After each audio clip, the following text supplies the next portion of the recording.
জনাব তারেক রহমানের স্বদেশ প্রত্যাবর্তন দিবসকে কেন্দ্র করে মানুষের মধ্যে যে আনন্দ, যে উচ্ছ্বাস, যে স্বপ্ন, যে বিষয় নিয়ে বলা হচ্ছে যে দেশের রাজনীতিতে নতুন সূর্য উদয় এবং গণতন্ত্রকামী মানুষের এক জাগরণ। এই যে বাংলাদেশের আপকামিং রাজনীতির মাঠে নতুন সূর্য উদয় এবং জাগরণ, এটার বাস্তবতা আমরা একটু দেখার চেষ্টা করব।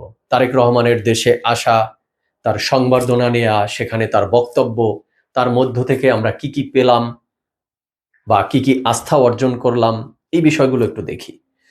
ওসমান হাদির হত্যাকাণ্ডের মধ্য দিয়ে যেখানে আপকামিং নির্বাচনটি হবে কি হবে না একটা সংশয়ের মধ্যে পড়ে গেছিল, একটা সংকট, একটা অনিশ্চয়তার মধ্যে পড়ে গেছিল, তারেক রহমান দেশে ফেরার পরে সর্বমহল থেকেই এখন আওয়াজ উঠছে, বিভিন্ন রাজনৈতিক দল বলি বা সাধারণ জনগণ বলি, ইভেন বর্তমান যে ইন্টারিম সরকার রয়েছে সেই সরকারের বডির কথা বলি, সবার কাছে একটা আস্থা অর্জন করেছে যে না, যে ওসমান হাদির হত্যাকাণ্ডের মধ্য দিয়ে যে সংকটটা তৈরি হয়েছিল নির্বাচনটি হবে কি হবে না, সেই সংকটটি মনে হয় কেটে গেছে।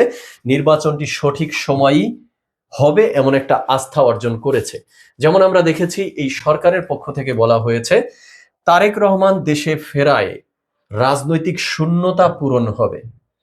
এছাড়াও এই সরকারের পক্ষ থেকে আরো বলা হয়েছে যে 12 ফেব্রুয়ারি নির্বাচন হবে কিনা সেই সংশয় এখন আর নেই। কিসের উপরে ডিপেন্ড করে বলেছে? বলেছে পূর্বাচলের জনসমাগম নির্বাচন নিয়ে সন্দেহ দূর করে দিয়েছে। দ্যাট মিনস বোঝাই যাচ্ছে যে তারেক রহমানের স্বদেশ প্রত্যাবর্তনকে কেন্দ্র করে অন্তত একটা আস্থা বা একটা নিশ্চয়তা পাওয়া গেছে যে নির্বাচনটা হতে যাচ্ছে।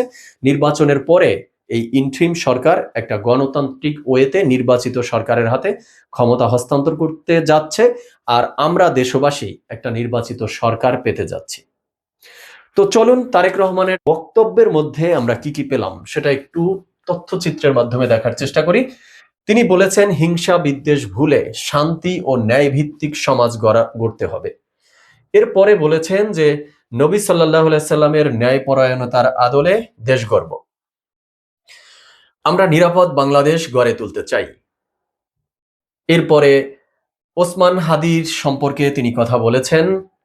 তিনি ৭১ থেকে শুরু করে, সিপাহী বিপ্লব থেকে শুরু করে, এরপরে ৯০-এর আলোচনা, এরপরে ২৪-এর অভ্যুত্থান, এই বিষয়গুলো তার আলোচনার মধ্যে উঠে এসেছে।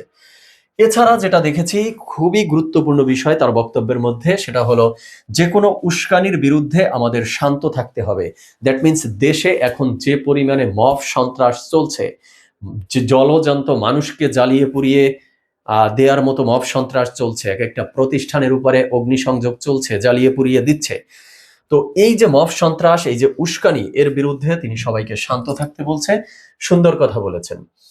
এছাড়া আমরা দেখেছি তিনি যেটা বলেছেন সেটা হলো I have a plan for my country. তিনি এই দেশের জন্য, এই দেশের জনগণের জন্য একটা বিগ প্ল্যান নিয়ে এসেছেন আমাদের জন্য।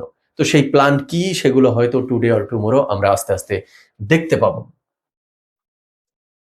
এইগুলো ছিল তারেক রহমানের ১৬ মিনিটের বক্তব্যের কিছু জিস্ট অংশ। এবার আমরা দেখব যে আমাদের মিডিয়া হাউসগুলো, আমাদের পত্রিকাগুলো কিভাবে নিউজ কভার করেছে। পরের দিন আমাদের কাছে যে পেপার পত্রিকাগুলো সকালবেলা এসেছে সেগুলোতে আমরা কি দেখেছি, কারণ এটা খুবই ইম্পর্টেন্ট এবং ভাইটাল বিষয়। এই বিষয় নিয়ে আলোচনা করব। শুরুতে চলুন আমরা একটু সংক্ষেপে স্লাইড আকারে দেখে আসি। প্রথমত দেখি প্রথম আলো, তারা খুবই প্রফেশনালিজমের পরিচয় দিয়েছে।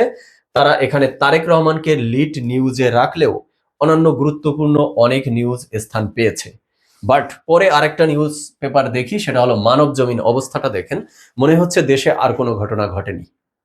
এরপরে জনকণ্ঠ আরো জঘন্য লেভেলে, কারণ কিছু হয়নি, দেশে কিচ্ছু ঘটেনি তারেক রহমানের এই সংবর্ধনা অনুষ্ঠান ছাড়া।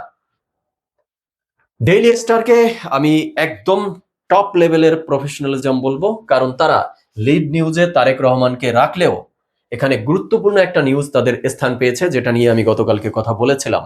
সেটা হলো লক্ষ্মীপুরের যে রাতে ঘরে তালাবদ্ধ করে অগ্নিকাণ্ডের ঘটনা, যেখানে ছোট্ট শিশু আয়েশা মনি মারা গিয়েছিল। তার বোনও ১ সপ্তাহ পরে হসপিটালে অগ্নিদগ্ধ হয়ে মারা গেছে। সেই নিউজটি টপ পেজে স্থান পেয়েছে ডেইলি স্টারের। এরপরে আরো অনেক নিউজ দেখবো। দেখুন আমাদের সময়ের অবস্থাটা দেখেন, দেশে আর কিচ্ছু ঘটেনি। এরপরে এভাবে জাস্ট একটু দেখে যাই, না হয় আলোচনা বড় হয়ে যাবে। প্রতিদিনের বাংলাদেশ অবস্থা দেখুন, রূপালী বাংলাদেশ, কালবেলার অবস্থাটা দেখুন। এরপরে যুগান্তরের অবস্থা দেখুন। সমকাল ভালো একটা প্রফেশনালিজমের ব্যবস্থা রেখেছে, অন্যান্য নিউজ তাদের এখানে স্থান পেয়েছে। দেশ রূপান্তর, আমার দেশ, নয়া দিগন্ত, আজকের পত্রিকা, নিউ এজ, কালের কণ্ঠ, এরপরে ডেইলি সান, বাংলাদেশ প্রতিদিন। কোনো দেশে আর কিচ্ছু ঘটেনি, দেশে আর কিচ্ছু ঘটেনি, সব এই তারেক রহমানের স্বদেশ প্রত্যাবর্তন দিবস উপলক্ষে সংবর্ধনা। এরপরে দিনকাল, ইনকিলাব, দৈনিক ইত্তেফাক, দৈনিক সংগ্রাম, বণিক বার্তা, ডেইলি অবজারভার, দৈনিক বাংলা, দ্য ফিনান্সিয়াল এক্সপ্রেস, আলোকিত বাংলাদেশ, সময়ের আলো, আজকে খোলা কাগজ। এই হলো আমাদের দেশের মিডিয়া হাউসগুলোর অবস্থা। পরের দিন পেপারগুলো যখন আমাদের হাতে এসেছে, মনে হয়েছে দেশে তারেক রহমানের স্বদেশ প্রত্যাবর্তন দিবস এবং তাকে সংবর্ধনা অনুষ্ঠান ব্যতীত এই দেশে আর কিচ্ছু ঘটেনি। এটা তো আমি শুধু টপ পেজটা দেখালাম।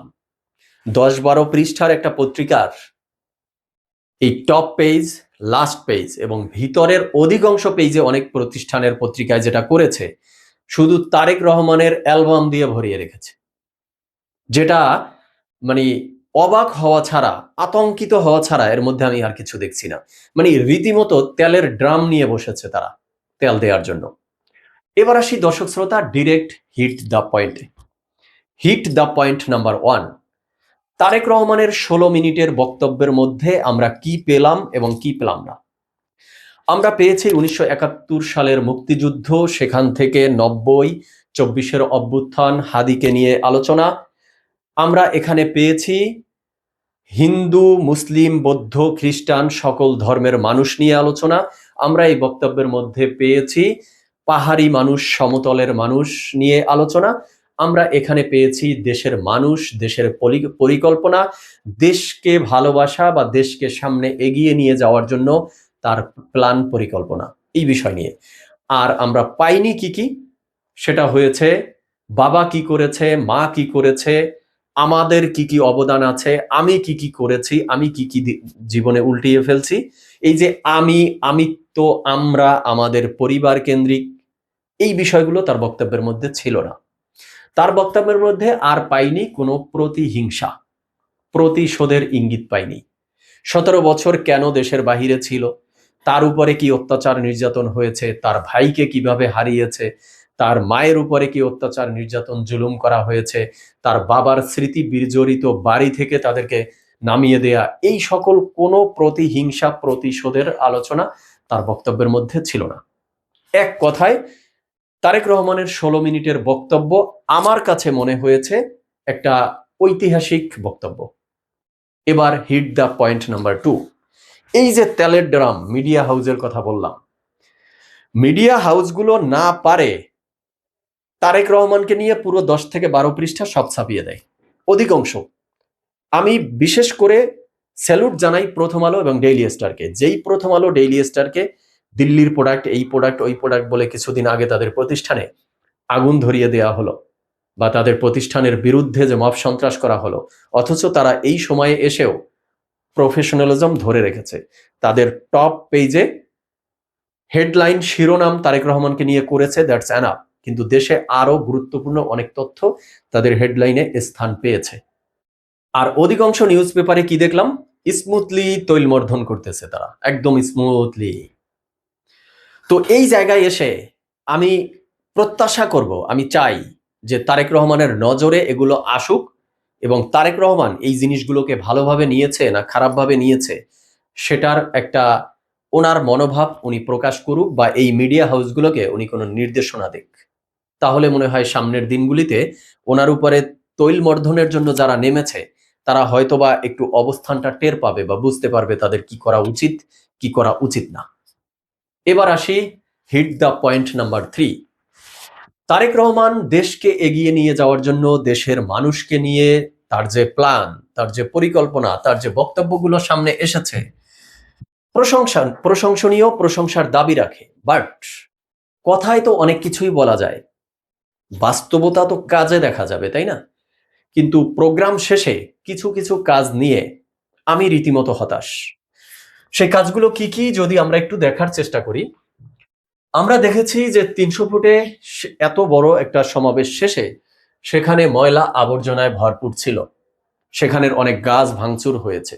ঠিক আছে, পরিস্থিতির কারণে মেনে নিচ্ছি যে এত এত লোকের সমাগম, সেখানে ময়লা আবর্জনা হবে, গাছ ভাঙচুর, পদদলিত হবে, হয়েছে, ঠিক আছে। শুনলাম পরের দিন বিএনপির পক্ষ থেকে এটি পরিষ্কার করে দেয়া হবে, পরিষ্কার পরিচ্ছন্নতার তারা একটা কর্মসূচি রাখবে। ভালো লেগেছিল, এটা নিঃসন্দেহে একটা ভালো উদ্যোগ ছিল। কিন্তু পরের দিন আমরা যেটা দেখলাম সেটা রীতিমতো হতাশ হওয়ার। সেটা হলো যে 148 টন এই ময়লা আবর্জনা সরানো হয়েছে 300 ফিট থেকে, বাট কাজটা করেছে বিএনসিসি, মানে সিটি কর্পোরেশন। এটা কেন রে ভাই?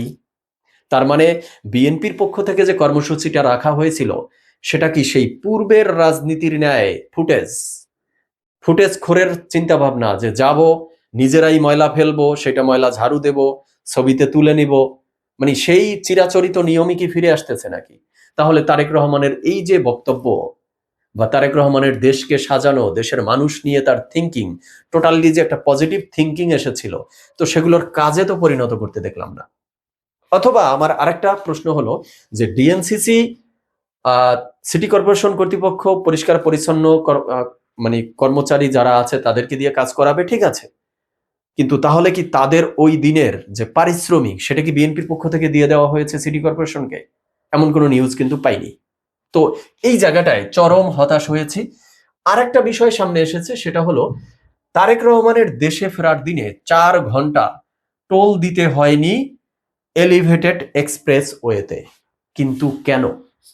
রাষ্ট্রের টাকা, রাষ্ট্রের এই টোল তো রাষ্ট্রের রাজস্ব আয়, তাই না? রাষ্ট্রের টাকায় রাষ্ট্রের খাতে যাবে, সেখানে কেন ফ্রি করে দেওয়া হলো? হ্যাঁ, ফ্রি করে দিয়েছেন, বেশ ভালো।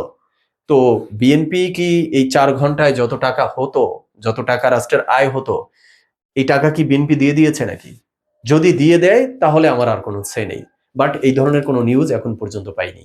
তো এই তথ্যগুলো আমাকে রীতিমতো হতাশ করেছে। এবার আসি হিট দ্য পয়েন্ট নাম্বার 4, এবং এটাই লাস্ট। তারেক রহমানের এই যে রাষ্ট্র নিয়ে এত পজিটিভ থিঙ্কিং, তার 16 মিনিটের বক্তব্যের মধ্যে কোনো নেগেটিভিটি খুঁজে পাইনি, শুধু পজিটিভিটি এবং আশার আলো দেখতে পাচ্ছিলাম। তারেক রহমানের জন্য সবচেয়ে বড় চ্যালেঞ্জ হলো, মানে তার বক্তব্য শুনে মনে হয়েছে তিনি রাজনীতিতে অনেকটা পরিপক্ক এখন। তার আগের সেই ইয়াং লাইফের রাজনীতিতে তিনি যত ভুলভ্রান্তি করেছেন, সেখান থেকে টোটালি একটা ডিফারেন্ট মানুষ হয়ে তিনি বের হয়ে এসেছেন রাজনীতির মাঠে। কিন্তু এখন দেখার বিষয় হলো তার সেই পূর্বের রাজনীতির জীবনে যত কলঙ্ক ছিল, সেই কলঙ্কগুলো কিন্তু ছিল তাদের পাশের মানুষকে কেন্দ্র করে। তো এবার তারেক রহমান তার পাশে কাদেরকে ঘেঁষতে দেয়, কাদেরকে ঘেঁষতে না দেয়, এই যে তেলের ড্রাম নিয়ে বসে আছে বিভিন্ন মহল, এই তেলের drum Tarique Rahman straightforward থেকে, তার নীতিতে তিনি অটল থেকে তেলের ড্রামকে তিনি দূর করতে পারেন, নাকি তেলের ড্রামের ভিতরে তাকে কেউ গোছল করিয়ে দেয়? এটা এখন দেখার অপেক্ষায়। দর্শক শ্রোতা, আপনারা আপনাদের মতামত জানাবেন। আজ এ পর্যন্তই, সবাই ভালো থাকবেন। ধন্যবাদ সবাইকে।